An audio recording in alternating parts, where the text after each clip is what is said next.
lot goes into making a game, and there's lots of experimentation, and right up until the point where it's burned on a disc, every decision is critiqued. I don't think it's necessary. Even more. It's the big door that brings up that other grenade. When the fans see it, it's already gone through all the tribulations. It's a much more harrowing process than I think most of the fans understand. Everybody has a different opinion on what drives Halo. It's the art, it's environments, it's the graphics. And the most important part to me is story. Whether it's a love story between the Chief and Cortana or an action-packed explosion fest, we have to negotiate how we get our stories in there. We went through a full year of pre-production on this project. The story is one of the first things we sit down and talk about when we go to create a game. And if the Chief just has like his head sort of like reaction to what, The stories are always created the same way. First off, a group of people agreed that this is the story that we want to tell. What's going to happen to the Chief? What's going to happen to Cortana? We had been working on this story nonstop, making compromise after compromise because there were a lot of things that different people didn't agree on. Dude, the story should be about Earth getting destroyed, or let's show the Chief's face. That'd be a really good idea. Radio for VTOL. Heavy lift gear. We write the first draft of the script, but it's not great. Man, do I really want to give all this credit to Marty? I didn't see any shape to this story. Nothing happy, nothing sad, nothing intense. But a premature firing will destroy the Ark. It's like, I think it needs more punch. Unacceptable! Unacceptable! What it really needs is some death.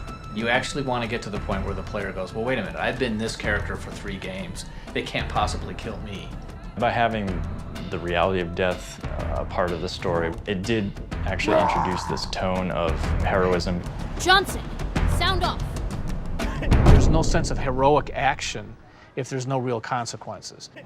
Get out of here! Something that's really important is that our characters feel real. Do it. Is Miranda coming across as strong enough? Now. Does the Arbiter have enough vengeance built up in him to really push that sword into truth?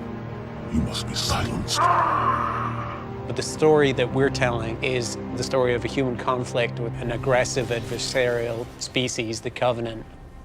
One of the keys to the success of the story is we didn't pump a lot of time into figuring out who the Master Chief was and why he was a ghost in the shell. We thought he is a husk. He's a big green suit of armor that you move around. There's something good about having the Master Chief essentially be a blank slate. That helps each individual person connect to the character. You found me, but so much of me is wrong.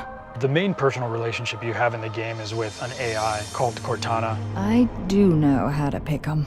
At least one of our writers refers to her as your girlfriend. Cortana's every girlfriend that we've ever had. No, just kidding. She's your little guardian angel. Got an escape plan? Thought I'd try shooting my way out. Cortana plays a huge role in the fiction of this game, and we didn't want people to forget about her. No, I don't want to chance a remote detonation. I need to stay here. By the end of Halo 2, the Chief is separated from Cortana for the first time. After I'm through with truth. They'll make a girl a promise. If you know you can't keep it. You need to constantly remind players of what they're missing, that this thing is something worth going after. But if it was just a straight, now go find her, here's a map, people wouldn't care. Chief, it's not safe. The Gravemind, it knows I'm in the system. Having that moment where you actually see her with the Gravemind fighting for her existence, it was just a really powerful idea for us. Hurry, Chief. The Ark. There isn't much time. In Halo 3, we're obviously picking up where Halo 2 left off. Covenant have occupied Earth. Humanity is sort of down to its last defenses. The elites and the brutes are destroying everything that the Prophet of Truth doesn't. All of the Halos are primed and ready to fire. The Flood is out, and who knows where they're heading. An unstoppable, voracious parasite. You have nothing going for you at the beginning of Halo 3, except for you. This is as big as it gets. In games, it's always this fundamental trade-off between immersion and drama. Wait! We really tried to create this nice, tight, woven mesh of fiction and gameplay. It is a balance between telling the story and letting the player have their own story. Is it more satisfying as a player to kill Guilty Spark yourself, or to see the Chief do it in cinematic? But as soon as you make that decision, you're taking that action away from the player. Figuring that out is really the challenge of telling stories in games. When you're trying to balance story and gameplay, one can't come at the expense of the other. The trick is to weave story into those gameplay sequences without interrupting the gameplay. We're being a lot more cagey about the way we sneak story in. There's the Cortana channel, there's the Perspective channel, there's the Letterbox channel, which are the traditional cinematics. All of those work together to tell our story across the entire game. Perspective channel essentially means that the Chief is still going to be in the scene, but it's not a letterbox cinematic, but he's not going to talk. They're going to be really short, and they're mainly just going to focus on the action. The event is happening in real time. When you press to skip it, instead of going to the end, that event just continues to happen. It's just one of those little sort of exploratory moments that players can choose to take part in, or they can choose to ignore.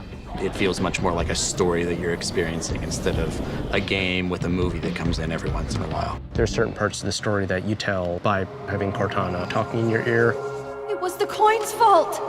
I wanted to make you strong. The Cortana effect is essentially another story channel that we came up with. Because she is with the Flood, she can sort of give you bits and pieces of, you know, what's going on, but in this really fractured, fragmented sort of way. Your mission? Could you watch me die? We also have a separate storytelling method, which we call the vignettes. It's just a cool little thing where the characters are animated in a very custom way. You can walk into an environment and you can see a couple brutes beating up a couple Marines. They're not just standing there looking at the door that you just came through, pointing their weapons at you. It gives the sense that there's something else greater going on in the story.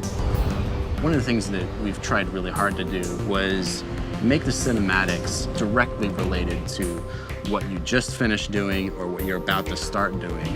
In Halo 3, almost all of our letterbox cinematics start with a player action. You must activate.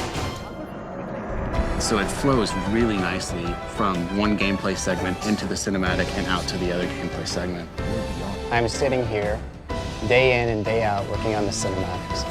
And every scene that I make, there's this voice in the back of my head saying, what is keeping the player from skipping this? What's keeping the player from hitting a button and just going right to the end? Ultimately, it's involving the player and making the player really feel that they're in this story. You want to establish that this is something a little bit more important. The story that we're trying to tell has higher stakes. Whether we can do that, we won't know until that thing's in people's hands and they're playing.